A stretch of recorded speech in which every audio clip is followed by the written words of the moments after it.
Hello everyone, আসসালামু আলাইকুম। This is Miyaki from my channel. সবাই কেমন আছেন? আশা করি ভালো। আমি আলহামদুলিল্লাহ ভালো আছি। অনেক দিন হলো আপনাদের সাথে লং ভিডিও শেয়ার করা হয় না, এডিট করার সময়ের অভাবে। আসলে রমজান মাস, বুঝতেই পারছেন, কাজের অনেক চাপ থাকে। একে তো এই অর্ডারের কাজগুলো থাকে, প্লাস সংসারের একটা কাজ থাকে, যার কারণে আসলে এডিট করা হয়ে ওঠে না। এই যে এই ভিডিওটাও আমি কিছুদিন আগের ভিডিও, শুধু এডিট করার সময়ের অভাবে আপনাদের সাথে শেয়ার করতে পারিনি। তো আজকে ভাবলাম ভিডিওটা এডিট করে আপনাদের সাথে শেয়ার করি। এই জন্যে ভিডিওটা এডিট করতে বসলাম। ভিডিওর স্ক্রিনে দেখতেই পাচ্ছেন আমি হ্যান্ড পেইন্টের বেবি ড্রেস দেখাচ্ছি। এটা আমারই একটা ছোট বোনের জন্য আমি করেছি। আসলে এই গরমে এই সুতির ড্রেসগুলো পরে বাচ্চারা অনেক কমফোর্ট ফিল করে। আসলে মার্কেটে যে রেডিমেড ভারী কাজের ড্রেসগুলো পাওয়া যায়, ওই ড্রেসগুলো পরে বাচ্চারা এই গরমে অতটাও কমফোর্ট ফিল করে না, যতটা এই বেবি ড্রেস পরে কমফোর্ট ফিল করে। আর হাতের কাজের ড্রেসগুলো, সুতি হাতের কাজের ড্রেসগুলো পরালে অনেক গর্জিয়াস লাগে। প্রিন্টের সুতি কাপড় অথবা এক কালার কাপড়ে জামার চেয়ে এইভাবে যদি একটু হাতের কাজ করে বাচ্চাদেরকে পরান তাহলে দেখতেও সুন্দর লাগে, এবং জামাগুলোর কাজগুলোও কিন্তু রেডিমেডের মতোই হয়ে যায়।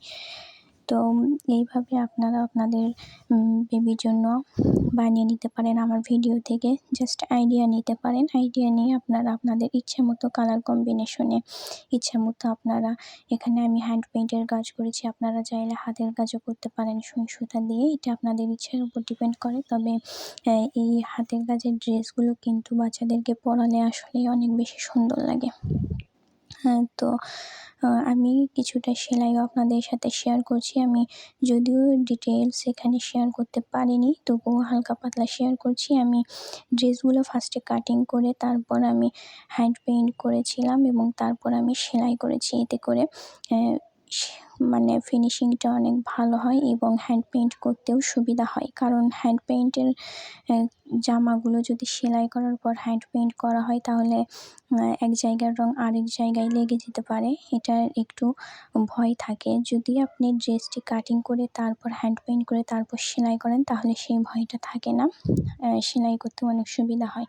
তো দুইটা ড্রেসই আমি হ্যান্ড পেইন্টের করেছি এবং এখানেও একটা দেখতে পাচ্ছেন মার্কেটের কেনা রেডিমেড জামার মতোই একটা ড্রেস আমি এখানে মেক করেছি। তো এই ড্রেসটিতে আমি এখনও কোনো কাজ করিনি। আর সবচেয়ে বড় ভুল আমার হয়েছে কি, জামাটা আমি আগেই সেলাই করে ফেলেছি। এটাও পূর্বের 2 ড্রেসের মতো কাটিং করে সেলাই করে নিলে তাহলে ভালো হতো। তো ওটারও কাজ আমি ইনশাআল্লাহ আপনাদের সাথে শেয়ার করব। তো এর ফাঁকে আমি আমার একটা কুর্তি আপনাদের সাথে শেয়ার করি। এটা আমি আমার নিজের জন্য বানিয়েছি। আর সবচেয়ে বড় কথা হলো, একটা কথা শুনলে আপনারা অবাক হবেন যে আমার এই কুর্তির কাপড়টি প্রায় 1 থেকে 1.5 বছর আগের এই কাপড়টা কেনা। মানে কিনে রাখছিলাম, বানাবো করে বানানো হয়ে ওঠেনি। তো ভাবলাম ঈদের আগেই এটা বানিয়ে নিই। যদি একটু গরম পড়েছে এখন, পরে আরাম, মানে সুতি কাপড় পরে আসলে অনেক আরাম পাওয়া যায়, কমফোর্ট ফিল হয়। যার কারণে আমি কুর্তিটি বানিয়ে নিয়েছি। এই তো দেখতেই পাচ্ছেন কুর্তিটি সম্পূর্ণ বানানো কমপ্লিট। শুধু এখন বোতাম এবং বোতাম লাগিয়ে বোতাম ঘরটা সেলাই করব, তাহলেই হয়ে যাবে। তো ভাবলাম এটাও আপনাদের সাথে শেয়ার করি।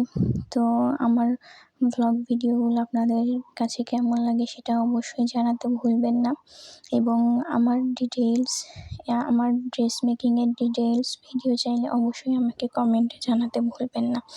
আর ভিডিওগুলো ভালো লাগলে অবশ্যই একটা লাইক করে কমেন্ট করে আমাদের পাশেই থাকবেন। আপনাদের একটা লাইক কমেন্ট আমাদের পরবর্তী ভিডিও করার জন্য মানে অনুপ্রাণিত করে আর কি। পরবর্তী ভিডিও করার জন্য আমরা উৎসাহ পেয়ে থাকি আপনাদের একটা লাইক কমেন্ট থেকে। তো এই যে আমি মার্কেট থেকে কুর্তিতে লাগানোর জন্য এই বোতামগুলো কিনেছিলাম, পার পিস 5 টাকা করে নিয়েছিল। আমার কাছে এই বোতামটা ভালো লেগেছিল। পার পিস 5 টাকা করে নিয়েছে। আমি মোট 10টা নিয়েছি, 2 হাতায় লাগাবো এবং সামনে লাগাবো। তো এখানে সুই সুতাও আমি নিয়ে নিয়েছি, কালো কালার সুতা নিয়েছি এবং সাথে সুই নিয়েছি। তো এই যে দেখতে পাচ্ছেন এটা আমার হাতের অংশ।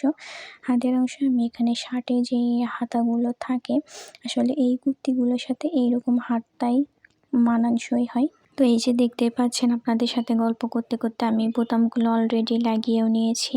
কুর্তিতে এইরকম একটু গর্জিয়াস বোতামগুলো দিলে কুর্তিটা আরও সুন্দর হয়। যদিও এখানে পানি কালার সাধারণ যে বোতামগুলো পাওয়া যায় সেগুলো লাগানো যেত, তবে ওগুলো এতটাও গর্জিয়াস হতো না যতটা এই বোতাম লাগিয়ে গর্জিয়াস হয়েছে। তো এই গরমে আপনারা আপনাদের পরার জন্য এইরকম কুর্তি বানিয়ে নিতে পারেন। একটা বানিয়ে পরে দেখেন, এতটাই কমফোর্ট ফিল হবে যে আবারও বানাতে ইচ্ছা করবে। আমি তো জাস্ট এই একটা বানিয়ে আমি একদিন পরেছি, তাতেই আমি ফ্যান হয়ে গেছি।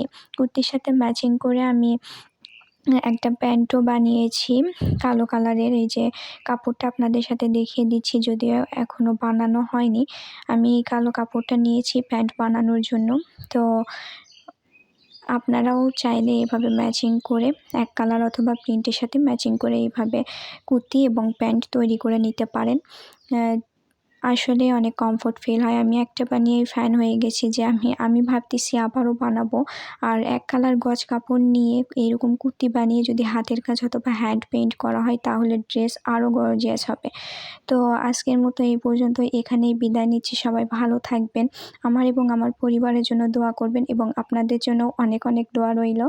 এখানেই বিদায় নিচ্ছি। আল্লাহ হাফিজ।